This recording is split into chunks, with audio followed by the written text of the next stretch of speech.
Sugar the Play, a cash team production, is looking for actors and singers to fill several slots for this upcoming live play. For more information, please call 216-394-8926. That's Sugar the Play. Auditions at 216-394-8926.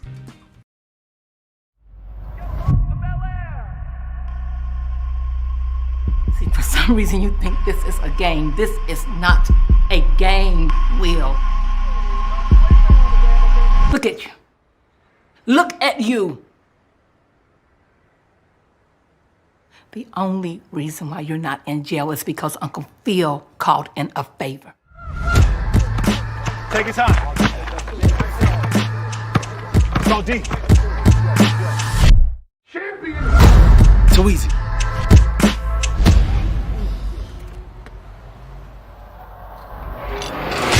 You throw this? You're stupid.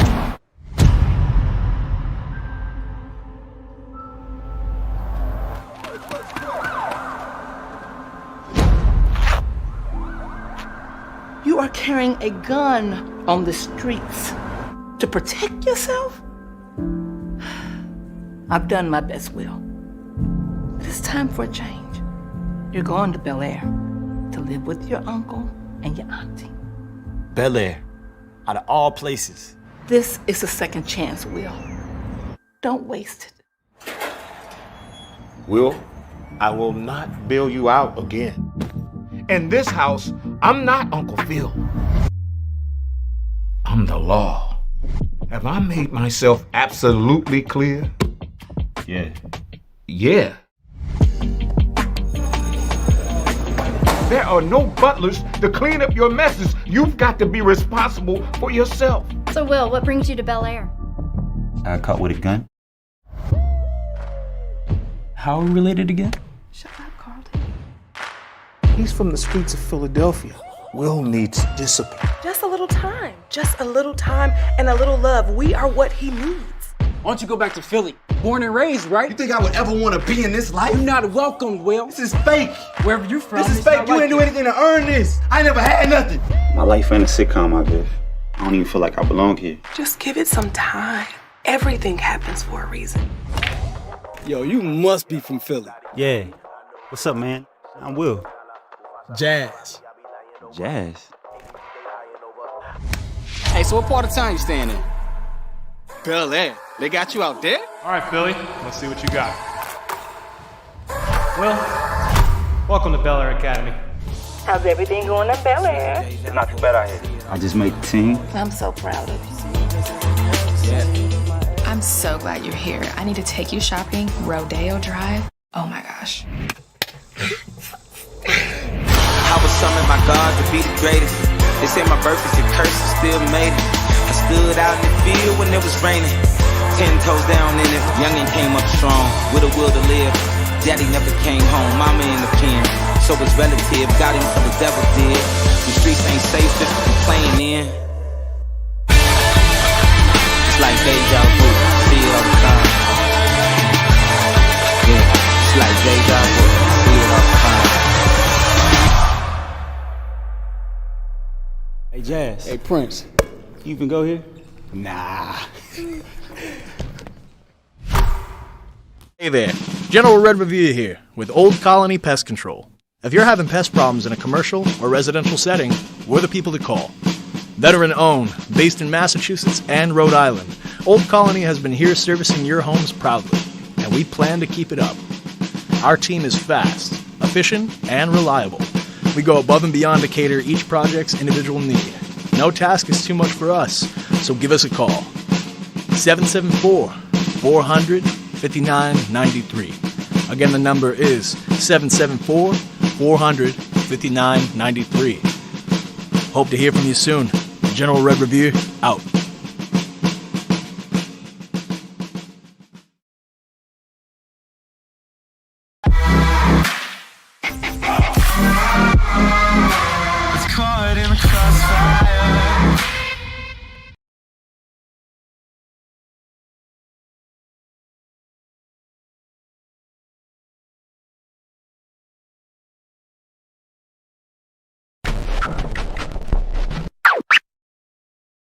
Why don't you look at the registered voters on there? How many registered voters are on there? Do you even know the answer to that? No, I guess I'm trying to get to the bottom of this here. Zero. There's zero. So, my question then is if the Guess how many? Wait. What about the turnout rate? 120%. Let's let Representative Johnson ask his question, please. So the poll book number. Okay, there's two things that could happen here. Either the poll book number, if ballots were counted multiple times, there's two options. Option number one is that the poll book numbers are not going to match. They don't. The actual. Not by thousands and thousands of votes. That's not what we see right now. Take a look again. Take a look again. Option number two is that they essentially were filling in names of people who didn't vote. Dead people too? So is that? Let's I guess, let is that Representative Johnson ask his question, and then when he's done. I thought that was his answer. Okay. Well, I guess that's my question here is why we're not seeing the poll book off by 30,000 votes. That's not the case. What did you guys do? Take it and do something crazy to it? Man, you come right out of a comic book. I'm just saying the numbers are not off by 30,000 votes. So I know what I saying saw. That they're filling in? I know what I saw, and I signed something saying that if I'm wrong, I can go to prison. Okay. Did you? Why the fuck you lying? Why you always lying? Oh my gosh. Stop f***ing lying.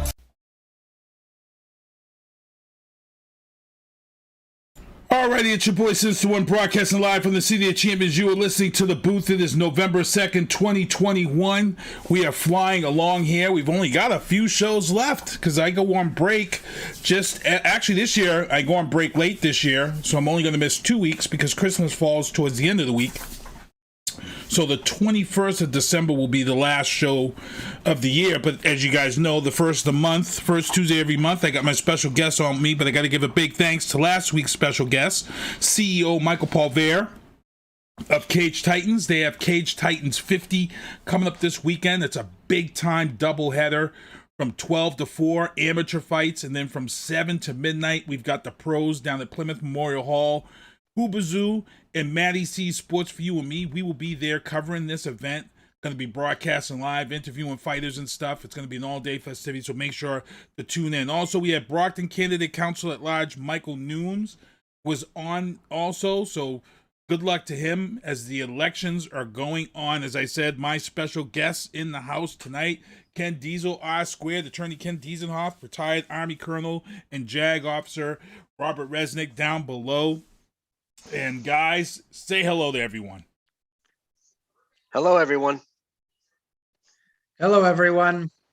And we so for you guys who watch this show, there's some things that go on with the booth that's just things that are funny to us that you guys probably wouldn't get, but we have to talk about it every week after, month after month after month, and then prior to that, it was week every week. Ken's always the last minute guy to be here. He's either coming on the show right at 7 o'clock. Tonight, there must be step outside, go on your porches, see if there's a blue moon outside, because Ken Diesel was in the show's chat, ready to go, 6:45. He was actually in here before the Colonel Robert Resnick. He was in here before Mr. Resnick. And we just had to sit here and twiddle our thumbs for 15 minutes because Ken just threw off the whole scheme of things. I can't win. I can't win with you guys. I show up on time, you yell at me. I show up early, you yell at me. There is no winning. You're like women. I swear to God. There's like... So today is election day. Before we get into our show, let me get into our sponsors real quick. Let me back up here. Get into our sponsors, get into our show. Michael Douglas Barreto, MDB Electronics for controllers. You want to get them fixed, send them out 24, 48 hours. You're back to gaming. Also, Vianna Marie streaming everywhere, all different outlets everywhere. Pick up her music. Also, Tactical Target Systems. Check out those tactical targets, zombie targets that I use at the range when I go to take some time and cool down. RebelRom.com, that's my cousin's clothing line. And as you guys saw the ad before the show, Old Colony Pest Control, veteran Carl Burnell owns this business. We always want to support our veterans. Check them out, residential and commercial, for your pest control problems. We're heading into fall. a lot of mice and things of that sort are coming into the house to try to get warm. And before we get into the news booth, let's just talk about this real first. You can't see Ken's chest right now, but you can see my chest above my Oscar Mike Radio t-shirt. You can see this sticker that pisses me off. And we're gonna get into this real quick. It pisses me off because today's election day. You got to get out. You got to vote. You got to do your part. I've been voting since I was able to vote. So for me, I feel like that this I voted sticker is like the participation trophy that they give the kids just for playing the sport. You don't accomplish anything. It doesn't mean nothing. But we're going to give you a trophy because you played football for 8 games. You didn't do anything. You could have finished in last place, but we're still going to give you a trophy. That's what I feel like this I voted sticker. Like I see everybody on Facebook and social media sharing their pictures and saying they voted and put their stickers up. You know what?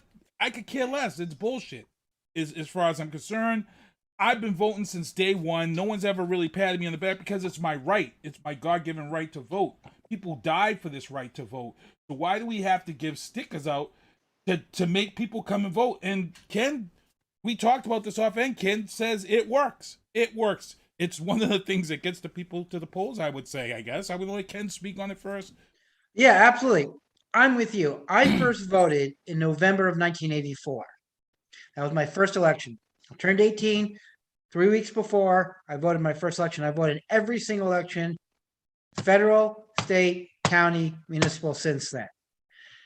But it's a crying shame. We have one of the lowest voter turnout rates in the world, not just the industrial world, the world.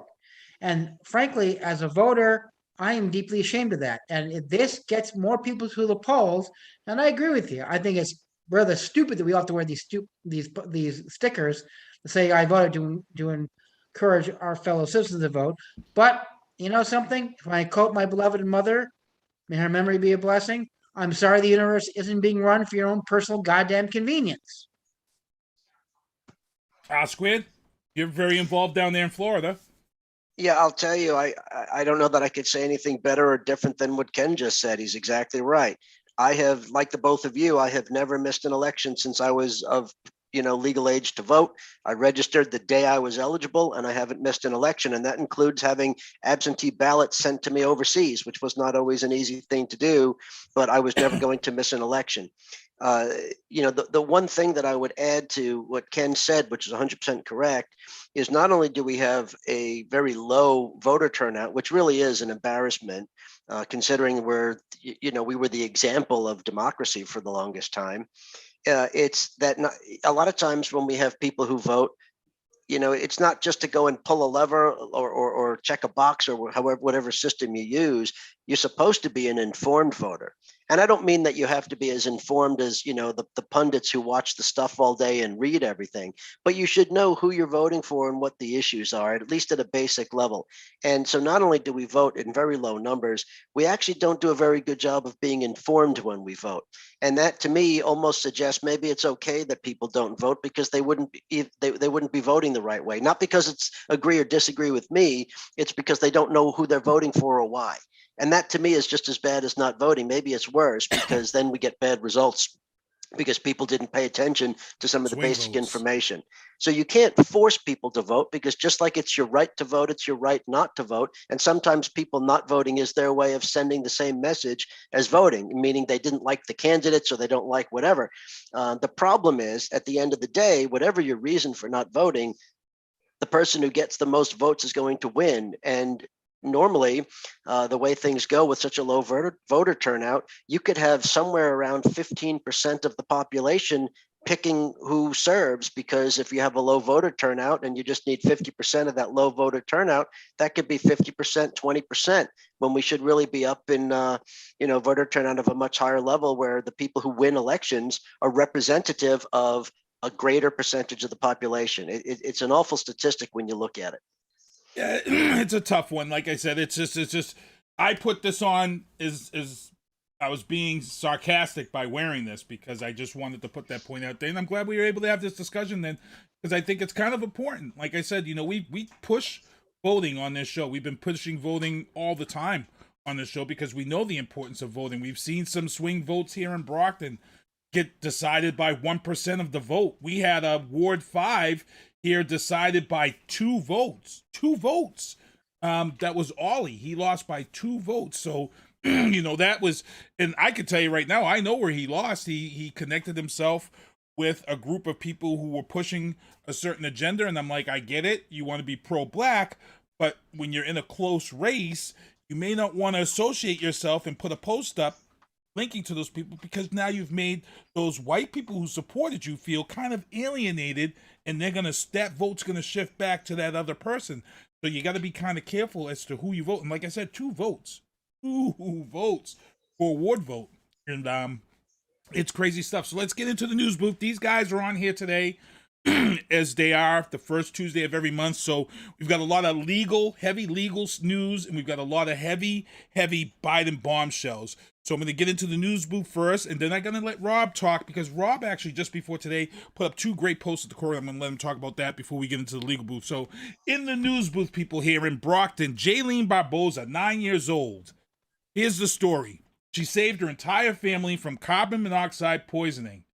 Why? Because she's the smartest person in the house. And I've already had some people in my inbox saying, hey, you're being kind of hard on the parents. No, I'm not. We had a major storm. People lost power. The dad and the mother, they went out, they bought a generator. You put a generator in the house and had the generator running in the house without the proper exhaust, and you almost killed the entire family. If it wasn't for the daughter who noticed her dad passing out, she held up his phone, unlocked the phone with his face because he had his Face ID on the phone. She held up the phone to his face, unlocked the phone. She was able to call 911, and the family was able to be taken out of the house. But it's because of parental stupidity. I hate to say it, or ignorance. It's in this day and age, it's common sense. When you buy a generator, they tell you these things. It's in the manuals. I know any manual you pick up for a generator is going to tell you not to have it running anywhere in the house where the fumes can come in the house. This is how people commit suicide by going in their garages and shutting the doors. This is just common sense. So I felt like that this story was just telling us who the smartest person in the house was. And if you're mad at me for saying that, you can be mad, but I'm just saying, parents, if you're going to do things like this, it was like New York City when they had the blackout and we had COVID. During COVID, we had people in New York City buying up gas and putting gas in their houses, and apartments were catching on fire in New York because people were buying gas and storing gasoline in their closets. Again, stupidity. Anybody want to? I seen Ken, because Ken, we used to have a whole segment dedicated to moments of stupidity. Yeah, I mean, well, first of all, God bless this child. All I can say, that's heads up baseball, as we used to say back in Jersey in the day. And thank God someone in that household's got a brain in their head. The second thing is, I don't know how anyone does not have carbon monoxide monitors. I've got 2 in my apartment. I've got a 1-bedroom apartment. I've got 2 of them. So it's required by law in Massachusetts, but I think you're grandfathered in. If your apartment is a certain age, you don't have to have it. Yeah, I know my house was built in 55. I had to get them because I was building a room in the house. Once I went to put this room in the house, now that grandfather clause goes away and my house has to be up to code. Right. And I have to get the carbon monoxide detectors. I think anybody who sells a house in Massachusetts, before the house is sold, you now have to install the carbon. Yeah. But yeah, you're right. That falls on the landlord. Definitely falls on the landlord of this. Yeah. apartment. So what can I say? I mean, thank God, this tragedy avoided. Thank God. It gives me a little hope for this future generation. But I don't know what to say. This parent should be taken out to the woodshed and beaten with a piece of heavy mining equipment. Oscar, anything to add? No, I agree with what you're saying. I mean, it's a shame that this happened.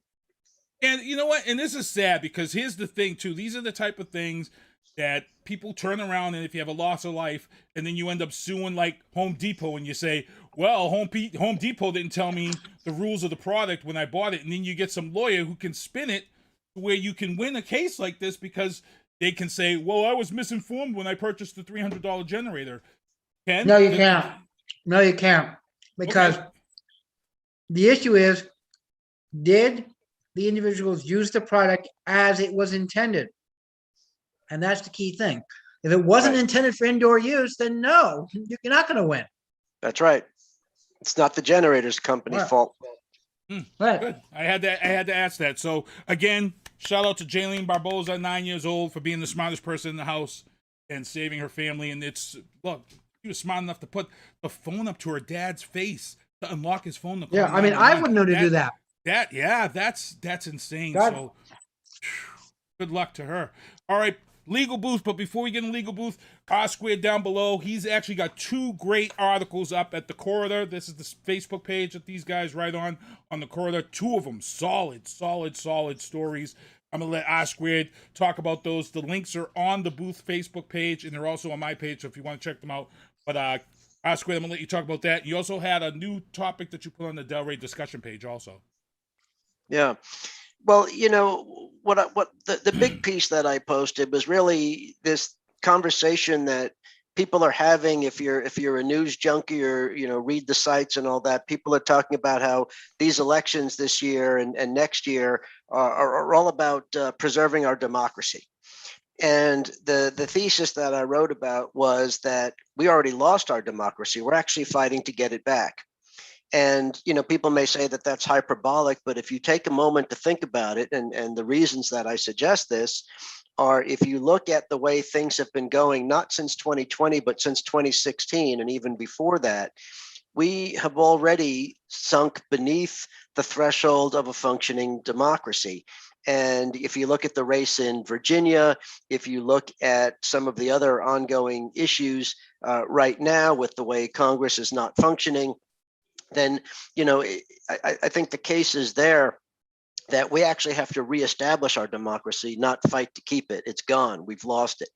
And this is the kind of thing that, you know, quite frankly, it keeps me up almost every night because I think about it. I do watch some of the programs and read a lot of things, and I think about this, and you know, and it concerns me. And so if you look at it, you know, the United States used to be a country where if there was a crisis, we as Americans dropped all of our partisan stuff and we came together and defeated the crisis. And then we go back to our partisan fights over policy and elections and what have you.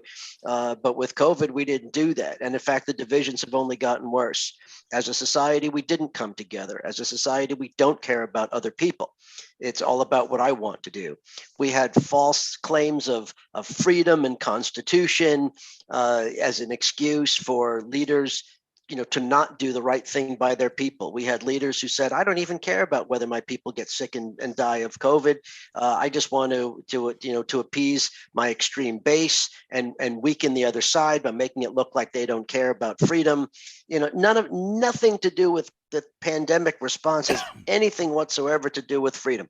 Now, people can disagree over what was necessary and how to get people vaccinated, or what was necessary and how to keep people safe to prevent the transmission of this disease, but absolutely nothing about it has anything to do with the Constitution or freedom. And those that are pushing that narrative are the ones that don't even appreciate the freedom that we have. You also look at, you know, some of this ongoing, you know, violent clashes that you have. People who, you know, when they're told they're riled up to go to their local town meetings, their school board meetings, and not just to make their voices heard. Of course, you want your voices heard. That's what America is all about. You make your voices heard. This is not about that. This is preventing other people from being heard. This is about using violence and intimidation and coercion, clear illegality. We're talking about people who are committing crimes in the name of, you know, going to their school board meetings, and they don't even have a legitimate point to make. That's a separate issue, perhaps.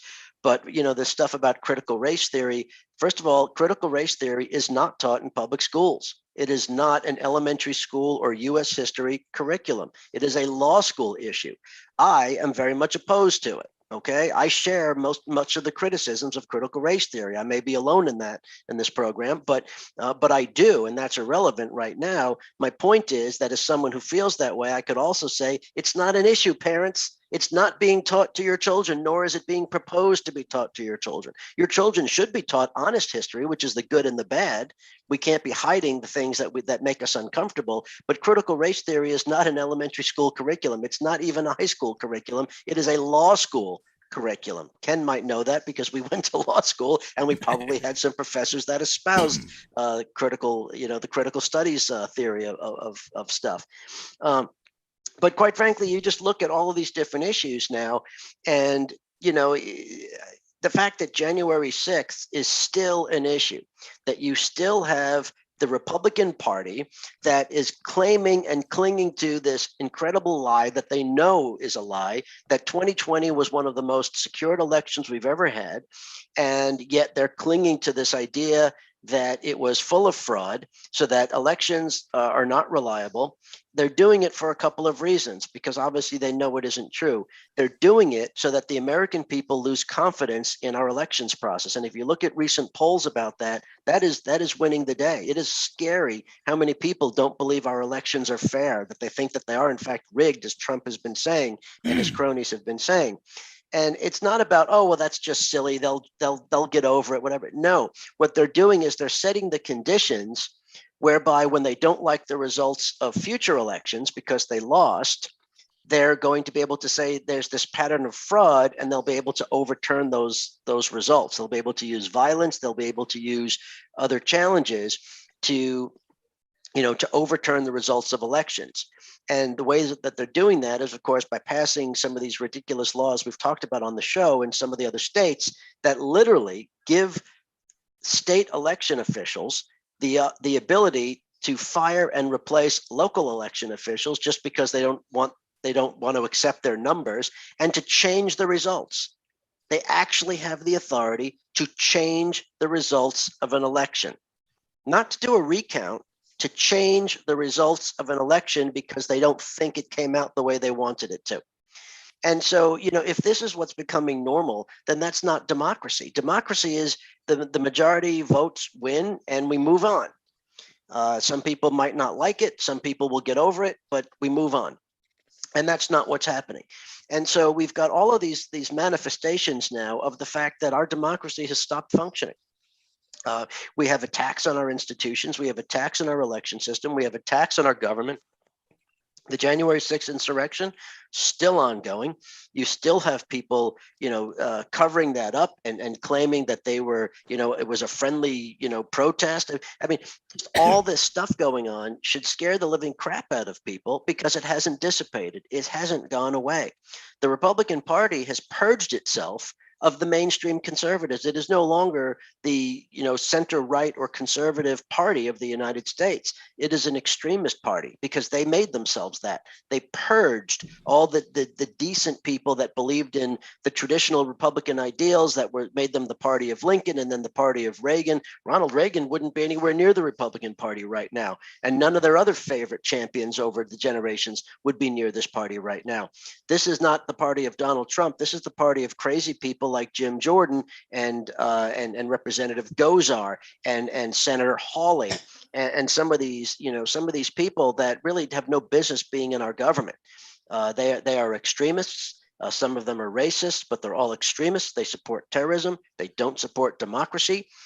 They don't support the will of the people. And they're willing to have people die, and they're willing to have the government fail just to be able to seize power in whatever fashion they can.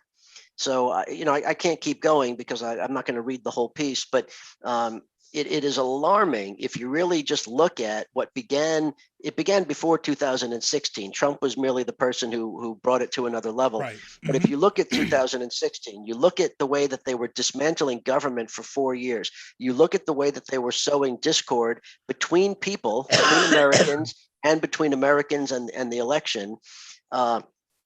These are patterns that have existed in history when authoritarian regimes have been setting the groundwork to take power. And if you think it can't happen here, then you need to go read some history books, because we are in a very, very perilous situation.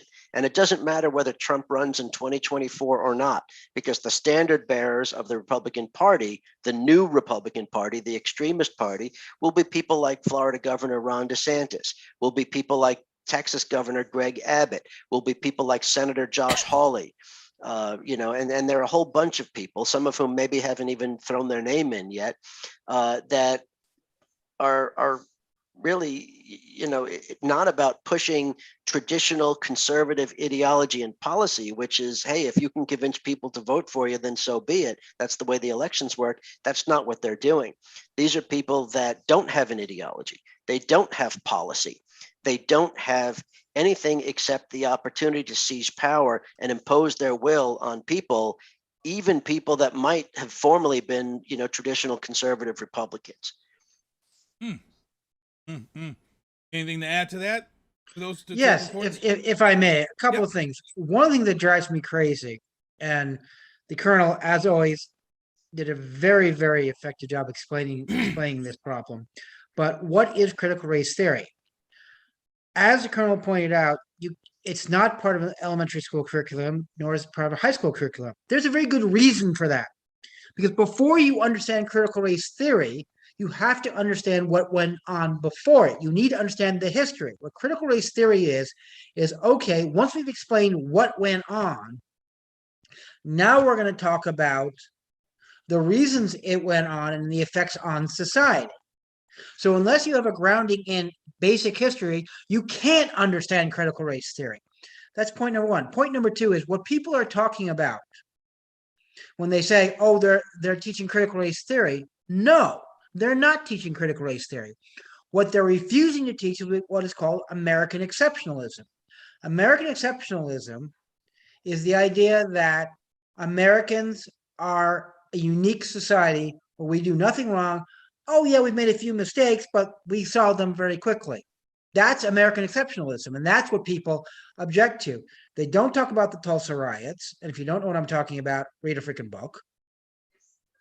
They don't talk about the fact that for many, many years, there was a flag that hung outside of the NAACP that said a man was lynched today. We don't talk about the peonage system, or what more commonly known as debt prison. We don't talk about the Great Migration, Northern Migration, that ended sharecropping. We don't give an accurate history of Reconstruction. And we don't talk about the role of slavery in the original Constitutional Convention. Okay? So when people want to talk about that, they say, oh, you're teaching critical race theory. No, you have no idea what it is. Critical race theory is both a graduate level course and a legal course. Both Rob and I took some courses when we were in law school. We had to, because part of critical race theory is the idea of that the concept that rule of law was converted to something called rule by law. And rule by law is basically using the legal system to subvert and suppress certain people of racial and socioeconomic backgrounds. And we can have a debate about that all we want. It's a fascinating topic, but not for today. The other thing as to what the Colonel pointed out, and I couldn't agree with him more, we've raised this issue before about how the new voting restrictions are making it more difficult to vote in certain areas, how state elections can overturn local elections. Yes, This is what goes on in banana republics. This is what goes on in fascist and dictatorial regimes, and it's already going on. And what's so concerning to me is we've never had such a compliant judiciary before. Up until this point, our judiciary has been very, very, it can be conservative, it can be liberal, but it's always been an institution unto itself. It didn't get involved in partisan politics. It stayed out of partisan politics and basically would say, no, we're not going to get involved. That's a political question. Go solve it in the Congress. More and more, especially the Supreme Court, but also the courts of appeals, are getting more and more and becoming more and more partisan to support one party and one movement over the other. And that gets me scared and keeps me up at night more than anything else. And I think I've rambled on enough. Yeah, no, Ken is exactly right. Those points are good. And the other thing about critical race theory is it has its base in Marxism. Usually when you hear critical studies or something like that, that means it stems from Marxism. No. And so one of the reasons that I don't like critical race theory is not because it asks questions. I think we should ask questions. And the more advanced your education is, the older you are, the more advanced your curriculum, the more questions we ought to be asking about things. And we ought to be honest in our reflections so that we can, the Constitution says in order to form a more perfect union. Well, we're always looking to make our country better. There's nothing wrong with that. That's our founding ideal, that we're going to do that. The problem is, as a Marxist fundamentals that come from critical race theory, is that they're not trying to make our country better. They're trying to undo it. Marxism wants to undo our system. They want to tear it down, and they want to have a revolution to replace it. And so, while that may not be exactly likely, that is not my theory of how we address our historic challenges in this country and how we make ourselves a more perfect union. We do it through our economy. We do it through our politics. We do it through our socialization, but we need to do it. Good stuff. This is why I got these guys on. And like I said, we got a lot of stuff to talk about. So we're going to get into the legal booth. And I thank you. And again, if you guys want to check out what he's talking about, head over to The Corridor on Facebook. Check out The Corridor. Make sure you like the page. Make sure to give him a follow.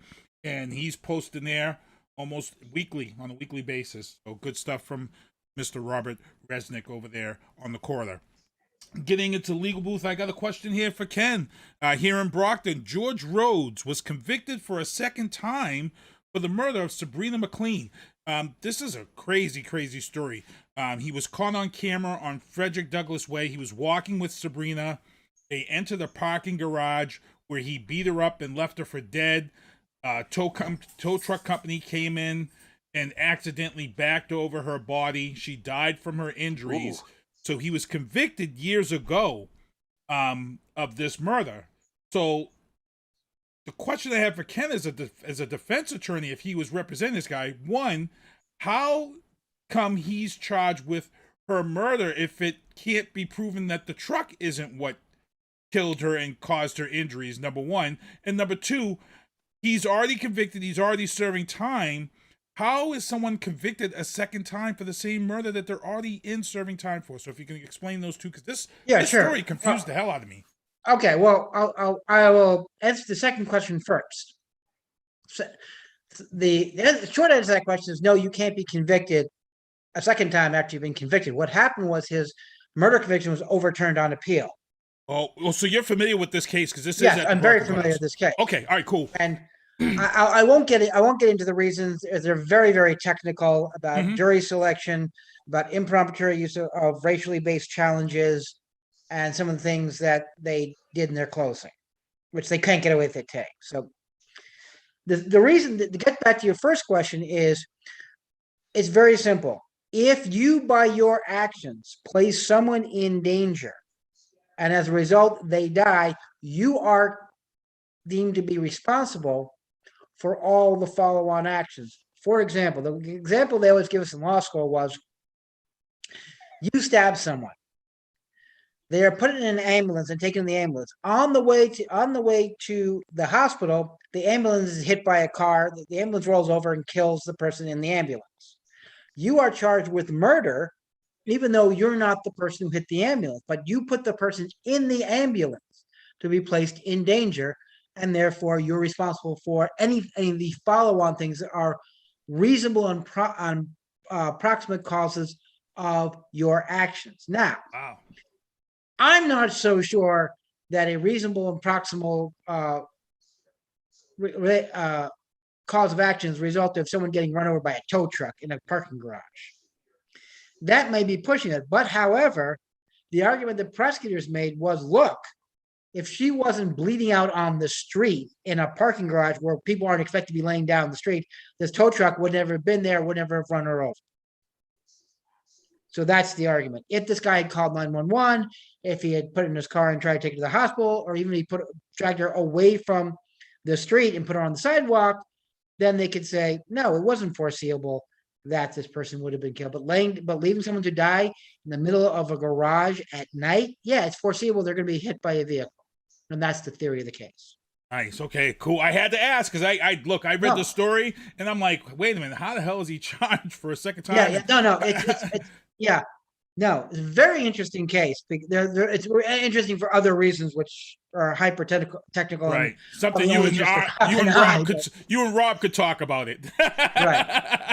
Yeah. I'd be completely but left it's probably out. gonna get appealed again for other reasons. Okay, Dave Haggerty, what's going on in the chat? Deanna Marie, John Mueller, my aunt Beverly Hayes, Terry Joyce Link, Solomon Clark, what's going on, guys? All you guys in the chat hanging out with the booth. Moving on into the news booth. If you guys haven't been following the story of Julius Jones was scheduled to be executed.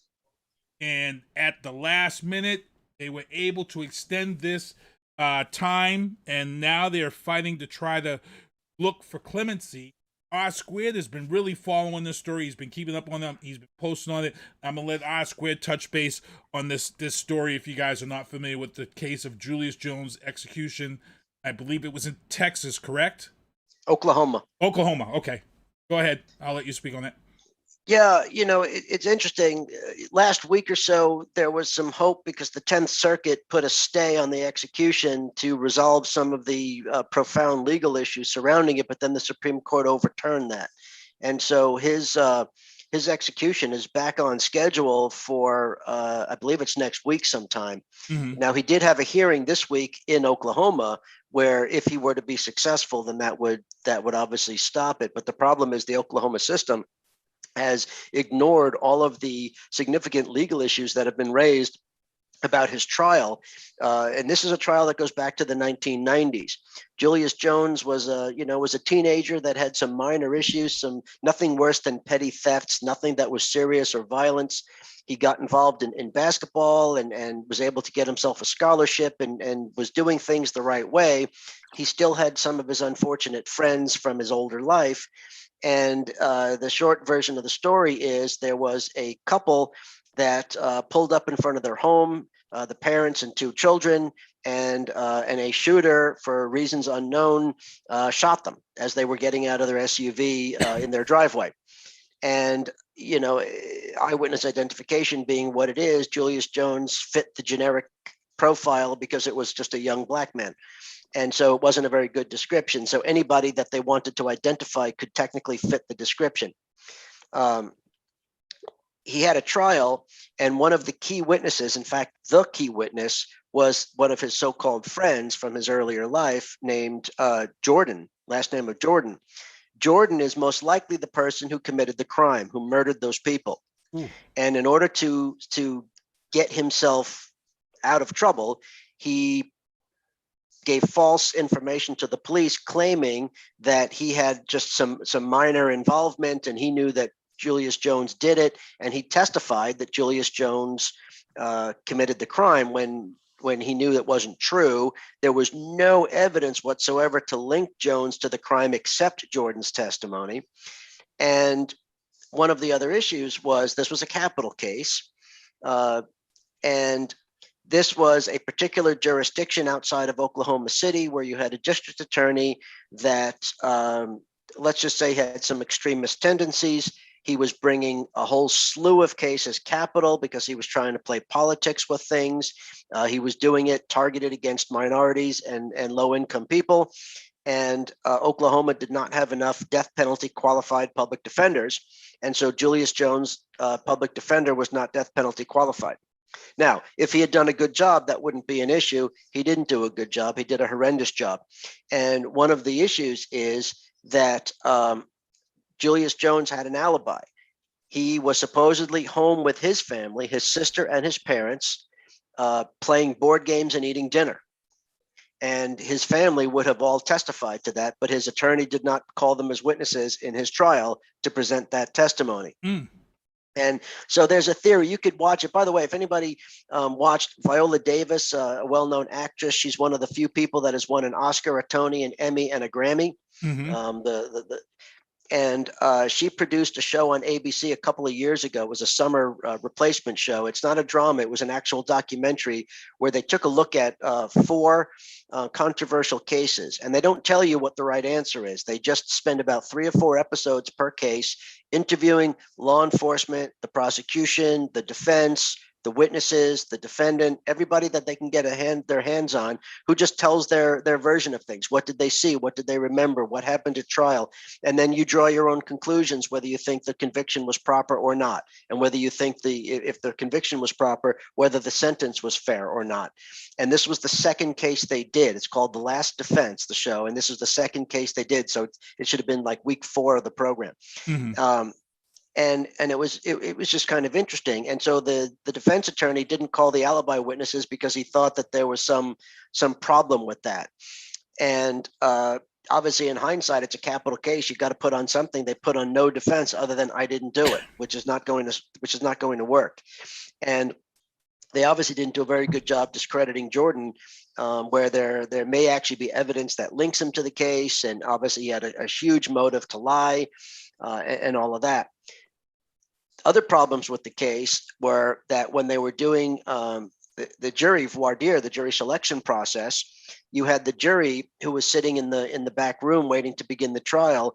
And first of all, it was an all-white jury, so that's a problem. Not that, again, it shouldn't matter what people's race or any demographic category is. If you do your job as a juror, then it shouldn't matter what anybody's race or religion or gender or anything else is. But historically, we know that wasn't the case, and it wasn't the case in this particular Oklahoma community where an all-white jury had it in for Julius Jones. And we know that because years later, some of the jurors came forward finally and said that several members of the jury, about half the jury, was making extreme racial comments using inappropriate language, which word that would be, saying that no matter what happens, he's going to be convicted and sentenced to death, that in fact, they shouldn't even give him a trial. They should take him out behind the building and just lynch him, stuff like that. Now, when a jury speaks that way, in a heartbeat, they should be excused and a new trial should be granted. And so you've got significant problems with the conduct of the jury, the conduct of the defense, and there were several other things, all of which have been the basis of Julius Jones appeals up and down the Oklahoma legal system, and nobody has granted it. At a minimum, that these issues should have resulted in a new hearing. There should have been a new trial, because these are the type of problems in a case that you cannot allow to stand. And you certainly can't execute somebody based on this. I'm not a crusader against the death penalty. Ken and I have talked about this. I don't have strong feelings for or against. I don't try to convince people to support or oppose it. I simply believe that any part of our criminal justice system has to be made to work properly and fairly in accordance with the Constitution and due process and the way that we would expect it to as Americans.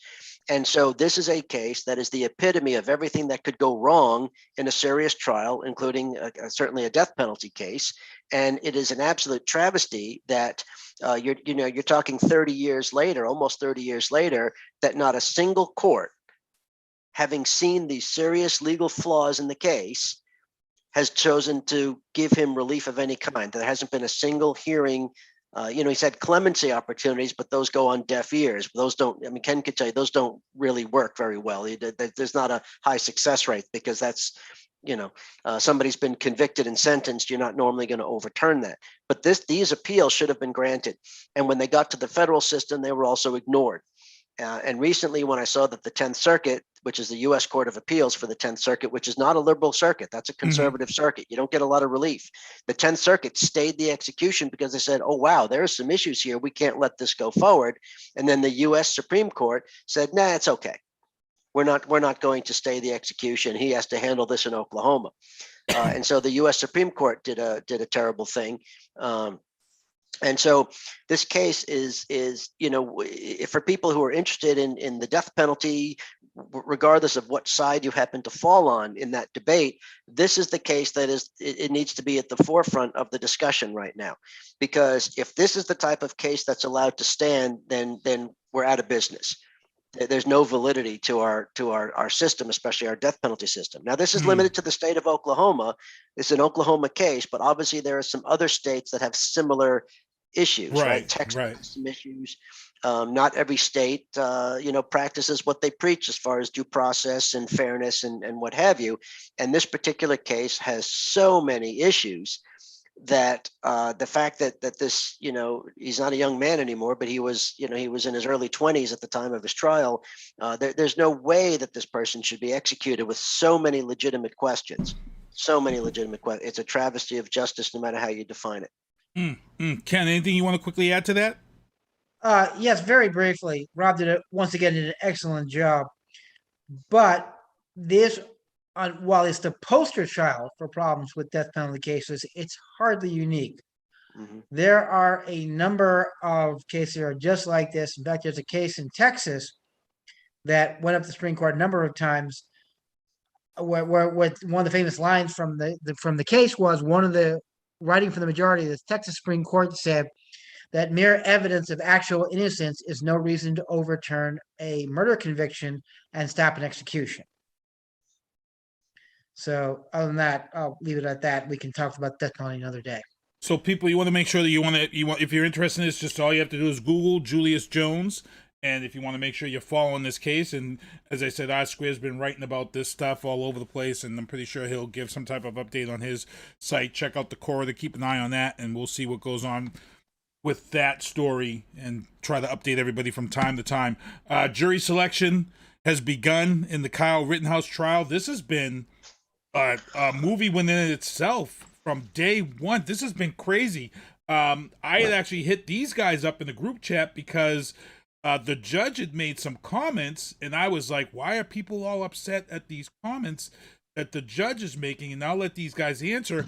What had happened was that the people who were killed by Kyle Rittenhouse during these Kenosha shootings, if you guys remember, during COVID, and these riots, where I felt the police department should take some blame in this, because they gave this young kid the power. We seen the cops talking with him. We seen the cops kind of telling him what the plan was going to be and the exit strategy, and it was kind of a military thing. There was National Guard there talking to this kid, and I feel like that they should own some of this responsibility in these two deaths too. I think that was negligence on their part, but that's a whole nother story. That's a whole nother case. Kyle Rittenhouse did kill two people with his firearm, an AR-15, if I'm not mistaken. And the judge of this case had come out and said that he didn't want these people who were killed referred to as victims, and I forget what the other word he said could not be used. And he felt like that by using the word victim, and I forget what the other word was that he said he didn't want them to use, it can sway the jury. So let's start with that first. And then I guess there's some issues now with jury selection, because what you just talked about before this whole story, we're hearing that there are people that are being allowed to be part of the jury that are right out and out and saying that, well, he's a hero. And realistically, when you're doing jury selection, somebody comes up and says he's a hero, hey, that should disqualify you. So let's talk about these two things that are going on, because this is crazy. We knew that this one was going to be insane. I'm going to let Ken start first on this one. Okay, well, first of all, the judge made two rulings. One, he wasn't allowed to call the people who actually were shot as called victims, and I happen to agree with that. That's not a surprising thing. You don't refer to the people actually getting injured as victims, because that means there's actually a crime committed, and you haven't proven that yet. So the judge was right about that. Okay. What I had a problem with is the judge says he would allow the people who were shot to be referred to as rioters and people breaking the law. He was wrong about that. No, for the same reason you don't call people being shot victims, you don't call the people. You can't use the defense as, you can't call them rioters. So I think he was wrong about that. Okay. This judge is crazy. He should be removed. He's made some very poor rulings. He's basically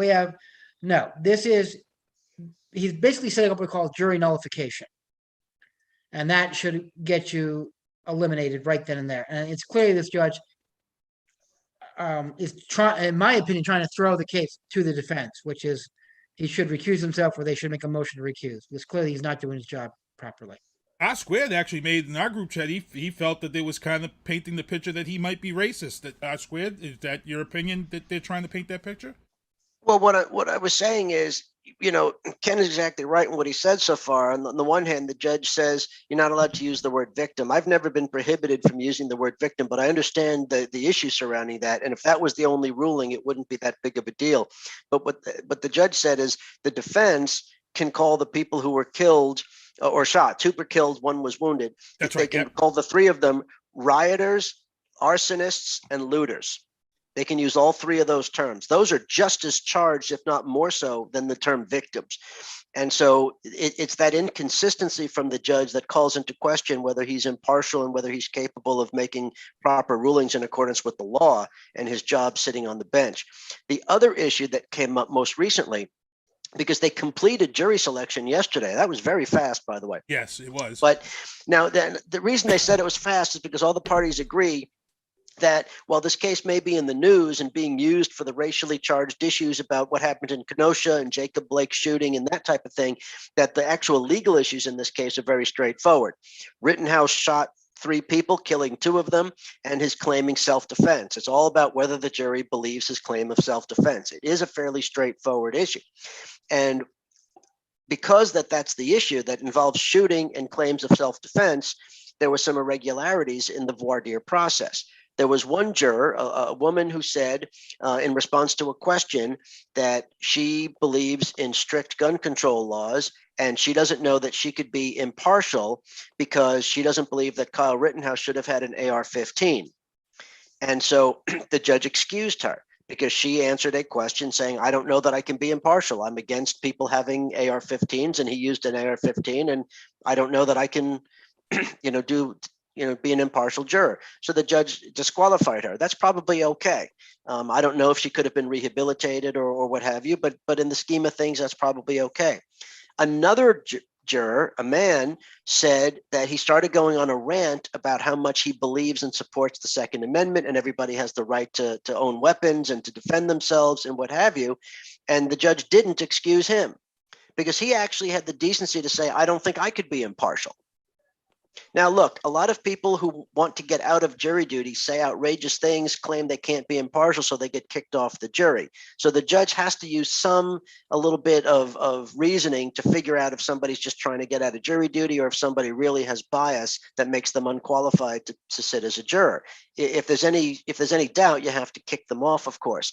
This guy said that that he is a staunch supporter of the Second Amendment and the right to bear arms and what have you, and he doesn't think he could be impartial. Well, this case is not about Kyle Rittenhouse owning weapons. It's whether or not he acted in self-defense. So the judge said, well, you could be a juror because it's not about your Second Amendment views. Well, that's not consistent with the woman who had different Second Amendment views. So, at the end of the day, at least be consistent. And so that's why when Ken says that this judge has very questionable performance here and needs to be removed, I would say that the judge probably does need to be removed, or there's going to be some really strong appellate issues. Hopefully Wisconsin handles appellate issues better than Oklahoma does. But if Rittenhouse is acquitted, there's really no appellate issues. It's done. There's no way to fix it. And so the prosecution is not getting a fair chance to prosecute this case. These cases aren't easy. The prosecution has a heavy burden to make beyond a reasonable doubt of every element of every offense. The defense is going to claim self-defense. And, the jury is going to have to try to figure out whether or not Rittenhouse was being threatened. First of all, why was he even there? I mean, we don't do vigilante justice in the United States, but he's going to come up with a story about why he was there. And he claims he was protecting the property. And that's why they want to use the term rioters, looters, and arsonists, because he's going to say he was protecting the property against rioters, looters, and arsonists. Right. The issue is on the night in question, when he committed when he shot the 3 people, there was no rioting, arson, or looting going on at that time. There were some protests going on, and there may have been some issues in the streets, but there was no damage to the property. No one was attacking the property. So it's going to be interesting to see, can Rittenhouse even make a claim of self-defense? Why was he there? Why was he in the streets? If he's protecting property, he should have been on the property. And so there are really some interesting issues about self-defense. Personally, I don't see how he makes the defense, but that's not going to be the issue. If the jury has doubts, then you find the person not guilty. It doesn't matter whether he really acted in self-defense or not. If they could just put doubts in a few of the jurors, the trial is over. And we'll never get a chance to fix this. And so, I wasn't there. I didn't observe it. I don't have, I can't see what all the evidence is. I have no idea what can be proven or should be proven and any of that. I'm only saying, as someone who watches trials and cares very much about the criminal justice system, that this is not a fair trial. I believe both sides deserve a fair trial. The criminal defendant has absolute constitutional rights and due process interests that cannot be violated, or there's an invalid trial and an invalid result. The prosecution deserves fairness as far as a judge giving unbiased, impartial, straight up legal rulings. And when you have a judge, judges make mistakes. That's why we have appellate courts and the system is not perfect. But when you have this judge now in two major rulings, gave both rulings incredibly pro-defense and anti-prosecution, you wonder what's going on here. And that's why I agree with Ken that the judge is not fit to sit on this trial. Good stuff. Good stuff. And we got to continue on here, move along. Because we, like I said, we had a lot of stuff to talk about, and we've been spending some time. Federal DC judges are getting fed up with the entitled protesters. We spoke about this when these guys were on again the last month. We talked about certain people coming up to these rioting cases from January 6th, and there were a lot of judges who were starting to mumble and say, hey, these guys are just coming up here and making a mockery of this whole thing. And we finally had another judge. This is like the fourth judge who's finally stepped up and said, hey, some of these people are schizophrenic. In other words, she was being sarcastic because she was saying that these people really don't believe that they're the criminals that they are. They simply think that they really are these heroes and protesters. And she said, no, that's not how we're going to do this. And then there was another judge who pissed some people off from Florida who they had claimed that it was costing them too much money to go back and forth to D.C. And the judge was like, well, you got up here to do what you did on January 6th, so your ass can show up in court. I squared shared that one. I found that to be funny. That's exactly how you tell them, hey, you can make it up here on January 6th. You can make it up here for your court case. I love it. I love it. So I'll let you guys, we've already touched base on this one quite a bit, but anything you guys want to add to this, that the fact that even though we have some judges stepping up, there are some judges who are still allowing some of these people to slip through the cracks. Anybody want to touch base on it real quick? Yeah, very simply. I think this goes right into what R Square said before about the fact we've lost our democracy and about how the Republican Party has become the home of the right-wing nuts. That's the problem. These people actually think they're above the law. And now they're getting a rude awakening saying they're not. They're being treated like the criminals they are. I frankly think that they're being treated too nicely. I think none of them should have been released. I think they should have been pretrial detention.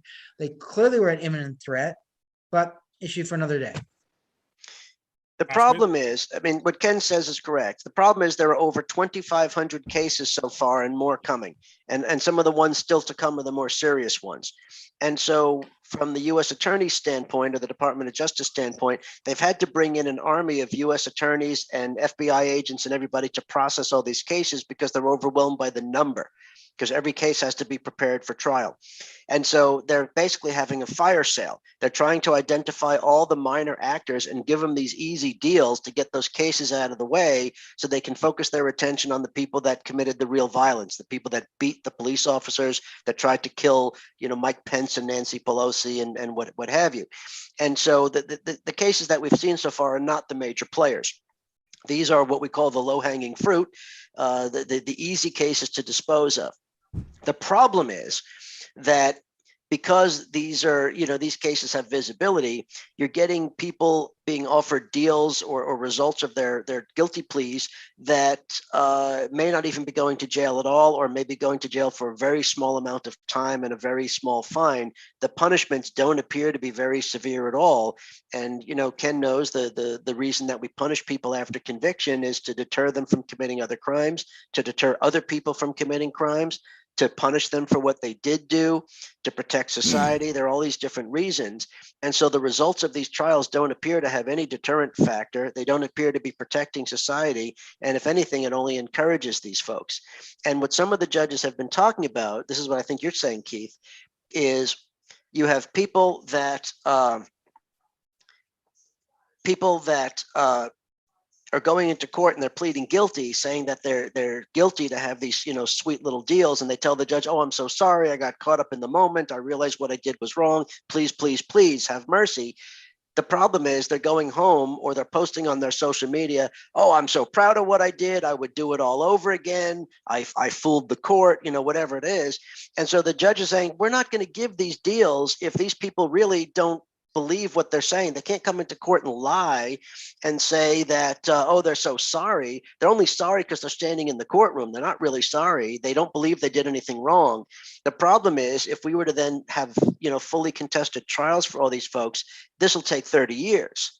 And it's not reasonable to do that, and it's not justice to do that. So, on the one hand, we have no choice but to get rid of these lower cases, even at insignificant sentences.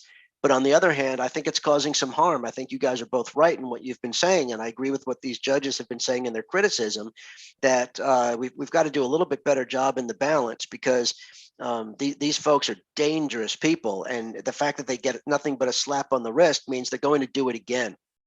And the other thing that we need, one more point. The other thing to remember is that not only is this coming from these individuals, it's also coming from certain leaders, because if you see, some of the testimony, Attorney General Garland was testifying on the Hill this week and last week, and you have people like Senator Hawley and Senator Cruz, and who's the other beauty there that was doing this? Hawley, Cruz, and Cotton, right? The three racist right-wing extremists there, the three terrorist lovers.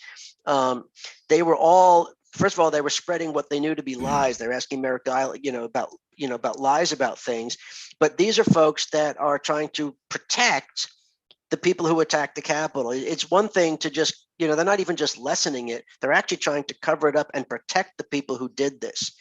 And so, you've got a very, very serious situation when you've got senior elected officials, playing games like this, and every chance they get in public to put forth the same, absolute falsity by which they're talking about these things. And so that's the bigger problem here, not just what happens to these individuals, but the fact that you've got these senators and members of Congress who continue to play these games. And, as we get ready to move on here into the entertainment booth, for me, I'm torn. I'm torn because I feel like, they should kind of get the book thrown at them for whatever charges they can get. But here's what I would rather. I think with these entitled people and what we see with them and how they live their lives, I think I'm going to laugh a lot harder inside when someone thinks, okay, I got a 15-day or a 60 or a 45-day sentence, and I made a mockery of this. But guess what? When you try to go to your summer home in the Bahamas, and guess what? You're now on the no-fly list because you can't leave the country. That's where I'm going to laugh and say justice has prevailed, because that's where you're kind of kicking these entitled bastards right in the cush, right in the butt. You got your 15, 45, 60 day. Okay, laugh it all off. But guess what?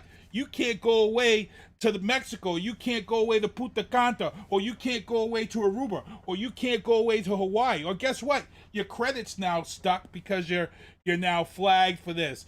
That's what I'm hoping, and that's where I'm torn. I said, I feel like, okay, if you're giving them the cushy thing, make sure you hit them on the other side. Make sure you mark them as a terrorist threat.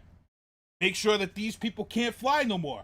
How about when you go to book a trip and you can't get an airline ticket because guess what? You've been flagged by the government. You got to rent a car now while the rest of the family flies. Now I'm laughing inside.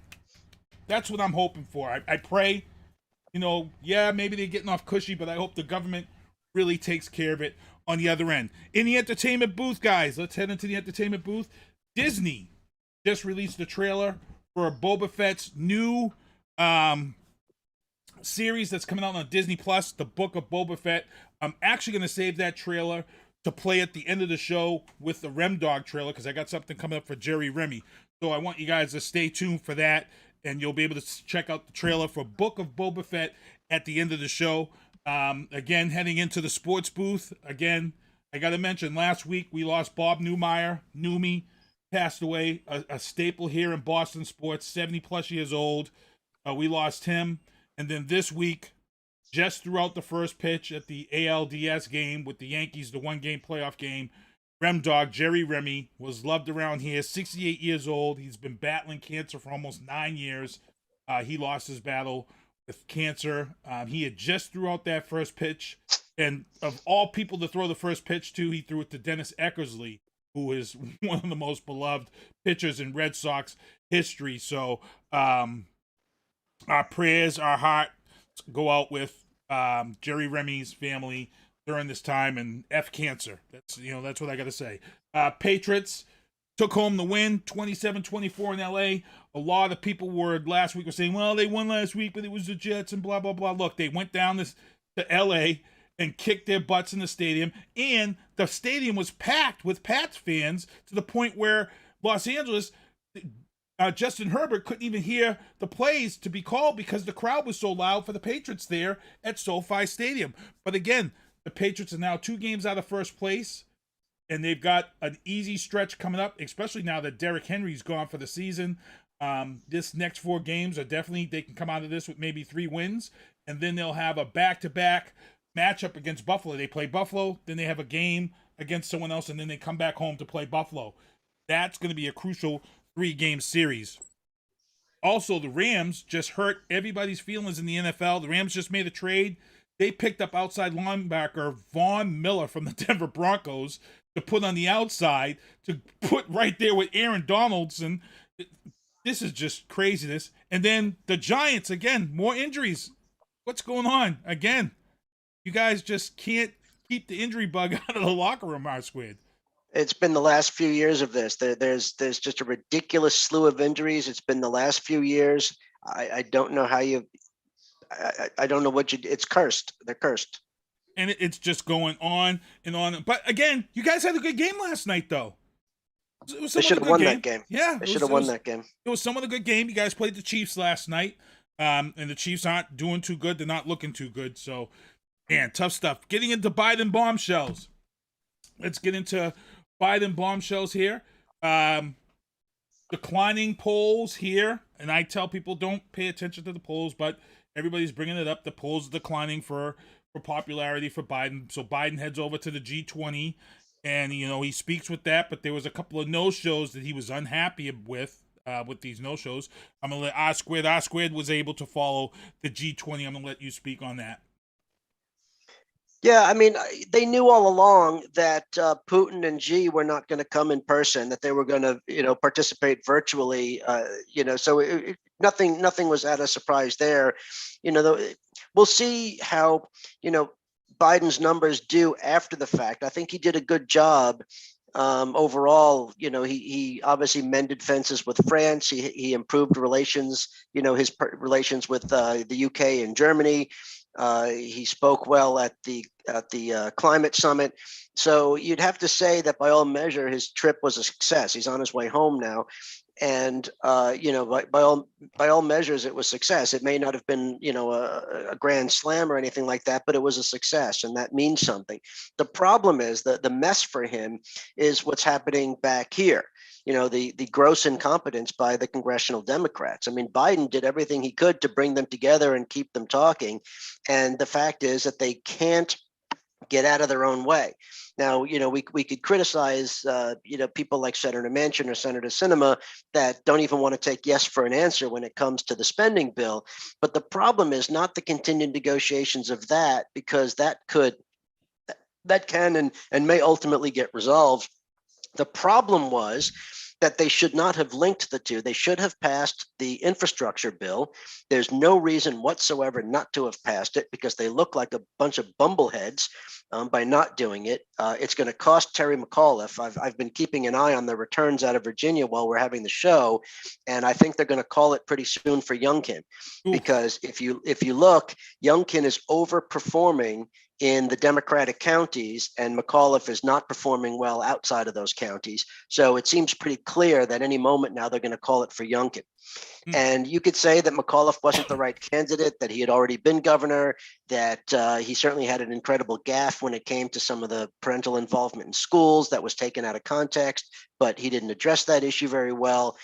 And so you could point to a lot of the fact that maybe he wasn't the right person to run. But at the end of the day, and I agree with this wholeheartedly, that the Democratic incompetence in Congress is a drain on these races that's going on right now, because it's causing people across the country to lose confidence in the idea of what the Democrats are going to do. Now, I disagree with what the Republicans are saying, that, well, the Democrats control all three parts of government. They have the White House, the Senate, and the House of Representatives. Not really. They have a tie in the Senate, which means they can't get anything done because the Senate, requires 60 votes on a lot of things unless you break the filibuster, which they don't have the votes to do. So they don't really have, control of the Senate. And in the House, they have a 5-seat majority, which means you really don't have control of the House because 5 seats is pretty precarious. So it's really divided government, if you think about it. But nevertheless, the Democrats will get blamed because they control the agendas in both houses. That they do. And there were plenty of votes for the infrastructure bill. It was something we've needed for decades. It would have been a huge win for President Biden, for congressional Democrats, and for the nation. And it was so important and so popular that they even got Republicans to back it, Right. at least enough. And now that the House Democrats won't even let it come for a vote, and they're threatening to vote against it because they want to vote for the other thing with it or first. And the problem is they're willing to take nothing if they don't get both. And that's malpractice, because so when you look at the struggles right now, and if you look at, I think Governor Murphy will be reelected in New Jersey, but it won't be as easy as it should have been. And that's not a done deal. And you've got all kinds of repercussions on some of these other races. And it sets the Democrats up as with incredible weakness in the lack of confidence, lack of public perception going into next year's midterms. Now, Ken is absolutely right. Don't worry about the polls saying now. Polls are going to go up and down, and all kinds of things are going to happen between now and the midterms, that this conversation will be incredibly moot and irrelevant by the time we get there a year from now. Nevertheless, the last thing you want is to have so much bad impressions of the American people right now, because it's avoidable. It was all avoidable. They needed to pass infrastructure and then work on the other thing and other things that they're doing. There are multiple things that they haven't been able to get to a vote, and it makes it look like they're completely incompetent. Most people don't understand the way that the Senate works, where you need 60 votes. Most people don't understand how the House works. And so at the end of the day, Democrats are getting blamed because they're not getting these things done.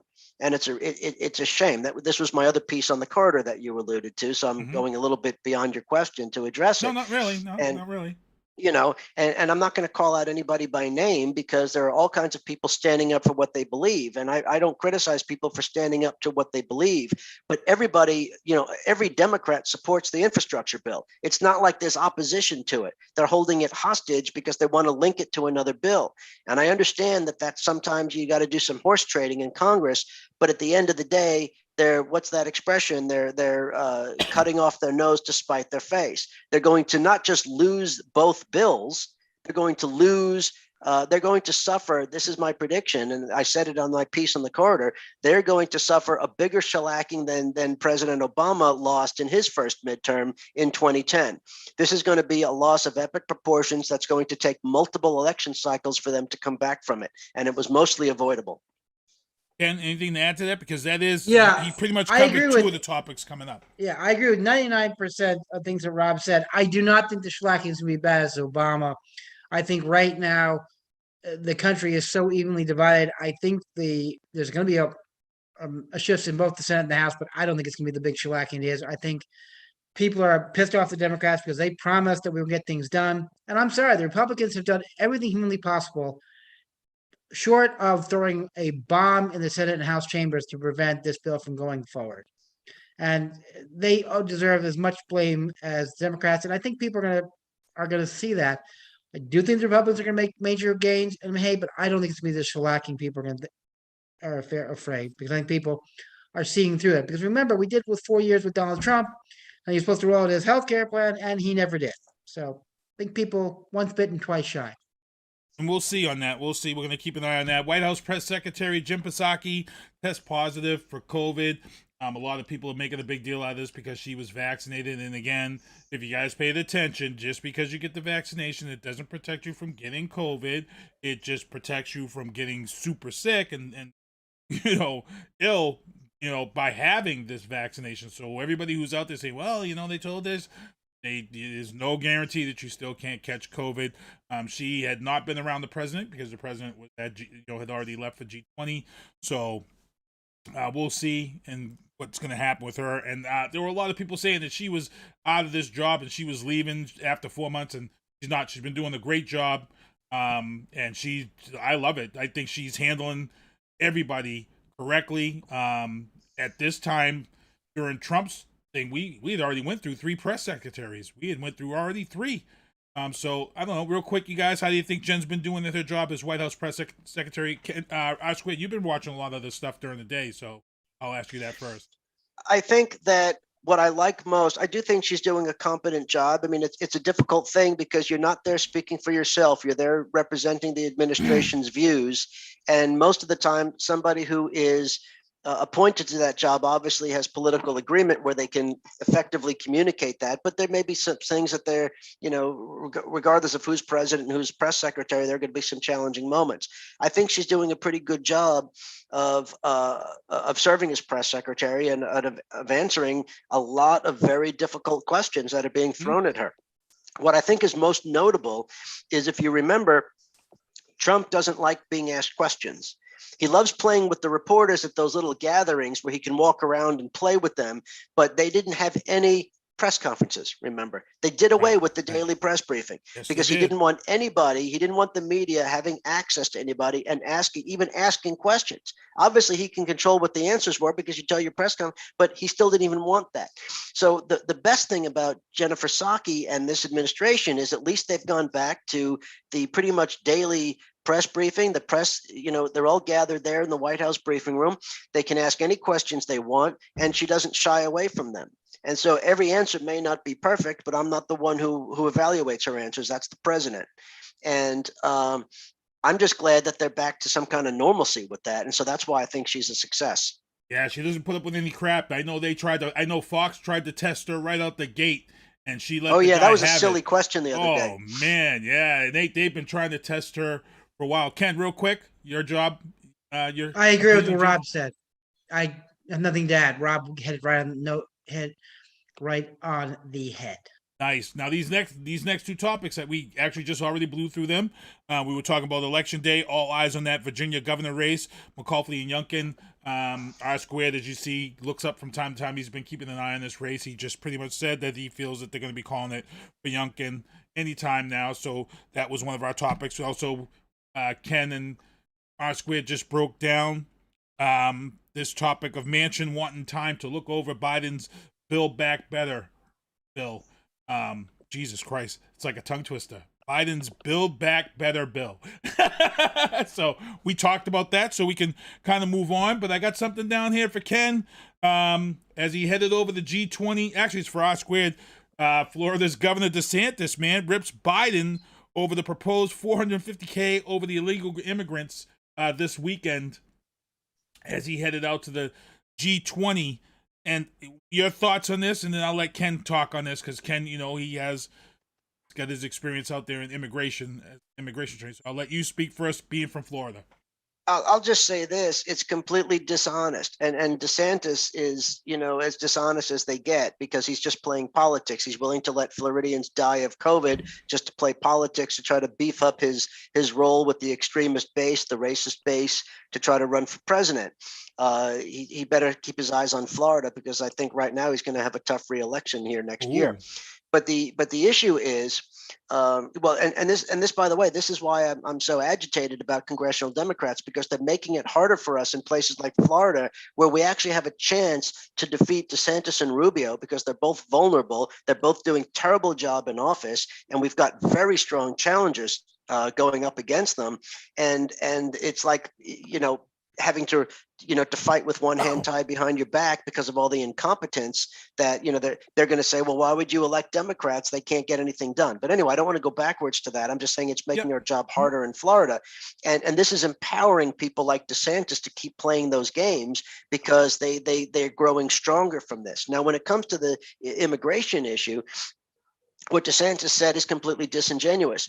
The Biden administration, as did the Obama administration, is not having an open borders policy. They are continuing to deport people that came into the United States without doing it properly at the checkpoint with the proper paperwork. If you're here without the proper documentation, you can get deported. And so the issue is here in Florida, we have such a huge Haitian immigrant population, and the fact that a large number of Haitians was recently deported because they're the ones who have been coming in large numbers. Many of them have come in violation of immigration laws, and so they've been deported in decent numbers. And so DeSantis and others are exploiting that to try to get the Haitian vote, and so that's been proven to be somewhat effective because the Haitian community is sort of distancing itself from its traditional support of the Democratic Party. So at a minimum, they're neutral, and the Republicans are hoping they can get them to stay neutral or maybe even start voting Republican, because it's all about self-interest. It's all about the idea that they can, that somehow they'll be allowed in under the Republicans. Remember, it's the Republicans that said zero immigration. No immigrants whatsoever, no people of color whatsoever. That's the Republican immigration plan. So I don't see why the Haitians would have any faith in what the Republicans want to do, to include Governor DeSantis. Now in Florida, it's a little bit different because there's so many immigrants from Haiti and Cuba and Venezuela and Nicaragua and all kinds of places here, that the Republican Party here has been a little bit more open to at least lawful immigration. And then this is where DeSantis is getting disingenuous then, because Biden is technically trying to do the right thing. The border is a shambles. I know that. It's one of those weak spots for the administration, and they need to do a much better job. But what they're trying to do is not open borders, and it's not letting everybody in. They're trying to maintain a system where people have to come in properly in accordance with the rules. So, right now it's an ugly situation, but DeSantis has no basis to criticize because they're far better than anything he would do, and certainly better than anything Trump was doing. Ken, anything to add to that? Yes, very simply. The problem with our immigration system is we have an 18th century immigration system trying to solve a 21st century problem. Yep. And both Biden and Obama put forth ways that said, okay, these people are here. We're not going to get rid of 11 million people. Let's get them to come out of the woodwork. Let's get them to file their taxes. Let's get them to pay their taxes, give them Social Security cards and everything else, and bring them out from the shadows. The problem is Republicans don't want that because they'll end up start voting and they won't like people of color. Yes, our borders is a shambles, but have you people looked at a map recently? Seriously, do you know how big our borders are? And I'm just talking about the continental USA. I'm not talking about Alaska. Look at Alaska. Because if these people, I always say these people had half a freaking brain, they would go to take a boat to Alaska, get into Alaska, and then fly from Alaska to the United States, because once you're in Alaska, you don't need a passport, in case you haven't noticed. And it's funny because I had this argument with someone who was talking about immigrants, illegal immigrants, and they were saying they hurt this country. They take stuff from us. And I says, really? I says, because I'll tell you something, and I'll tell you how it hurts this country even more, and I bet you it costs this country more. You take a Haitian or a Dominican Republic or a Mexican immigrant who comes here on a visa, temporary visa, and they keep renewing it, and they get a job at somewhere like the MBTA, and they work for 23, maybe 30 years, max out, gets a pension, and guess what most of these immigrants do? They cancel their visas, they go back to their country, and they take their American pensions and all that money back with them to the DR or Haiti or Puerto Rico or wherever. Who's really doing more damage to the American financial infrastructure? The illegal immigrant who's coming over and taking a $5, $7 job that nobody wants, or someone who comes here, works there 23, 30 years, and takes all that pension money that you're expecting to stay here in America and takes it back to their third world country. And a lot of people, when I say that to them, they have no answer for it, because they know it's, if you had to add it all up, that's the person who's really hurting our financial status. Anybody? Yeah, but again, you're using logic, and this is not an issue that can be dealt with logically with these people. It's all emotional.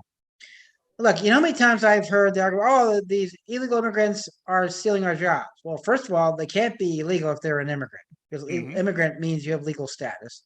Number two, what job are they taking that you wanted? Working at a hotel, cleaning dirty, soiled sheets?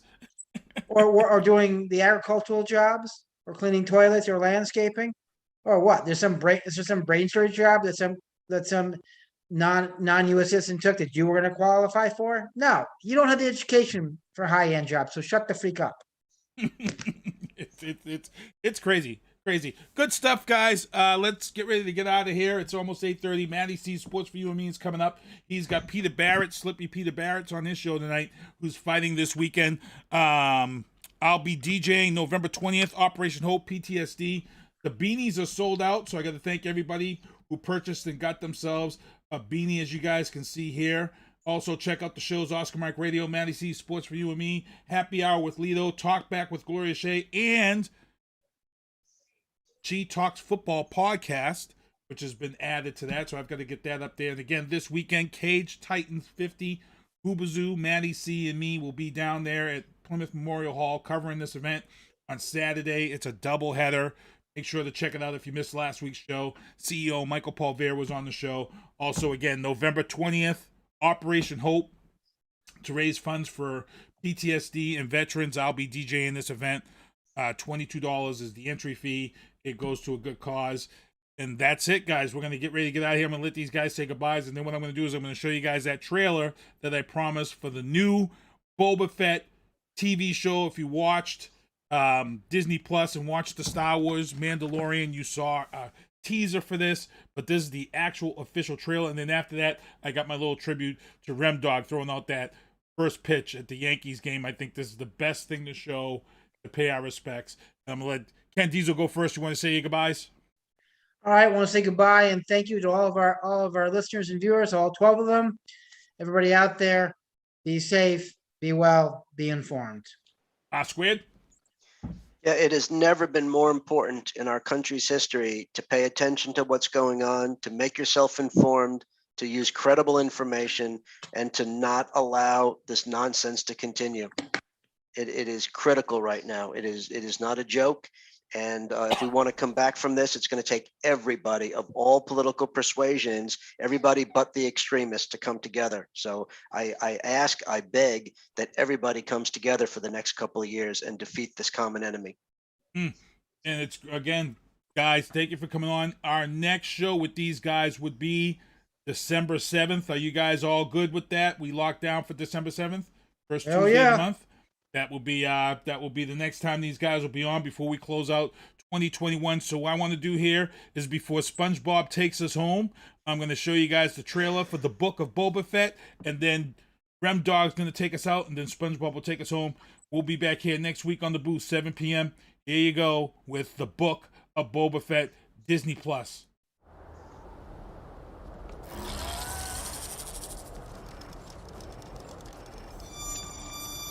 I am not a bounty hunter.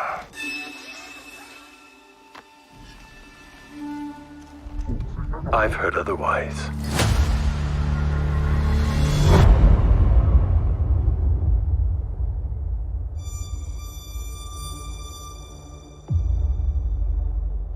I know that you sit on the throne of your former employer.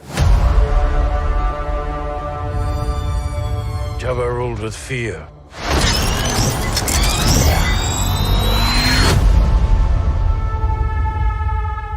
I intend to rule with respect.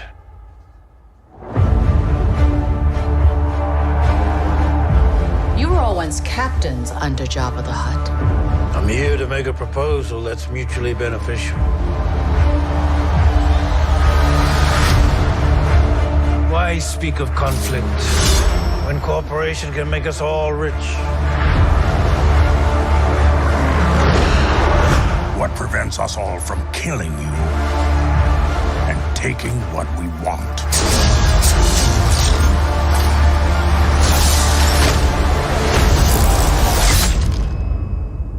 If you had spoken such insolence to Jabba, he'd have fed you to his menagerie. Please,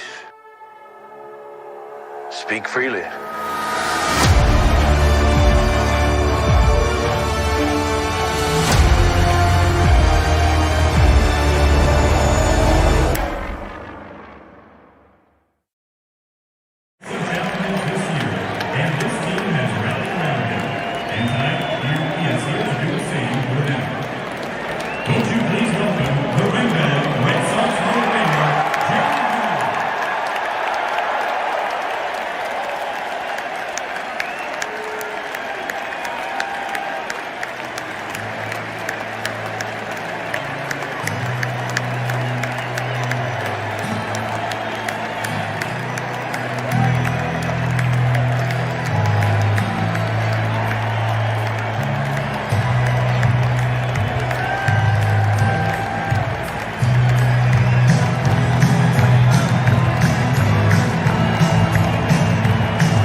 Well, see you next Tuesday.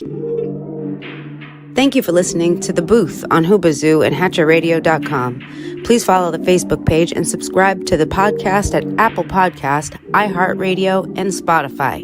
The Booth is a Sinister One production hosted by Sinister One. I've got to start hanging out with friends that are a little more intelligent and understand politics and stuff. It's just that I'm up on this level up here, and all my friends are down here. Me, nah. You guys, nah. Maybe a little more down in here. Screw you guys, I'm going home. I smoke, I drink, I do my thing. These bitches hating, so you know I got to make it plain. Don't do cocaine with your chick, my main. We stick together, true forever, yeah, you know we bang. I miss those days, which was easy. If only I made it, bitch, don't repeat. Now that I done upgraded, I've been upstate, but y'all think I'm playing. And I got a hit now for these weak assholes who think I ain't slaying. Try me, and I'll probably end up laughing, cause I never back down. I'm that chick with a clean ass whip, I don't need that shit, it's like I'm my own now. I get hard, I get tired of fussing, fighting, guess I gotta crack down. Don't mess with me, cause on everything, I'ma have to bring the whole city out.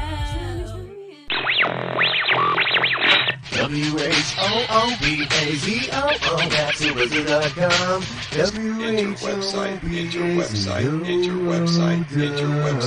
WHOOBAZOO.com.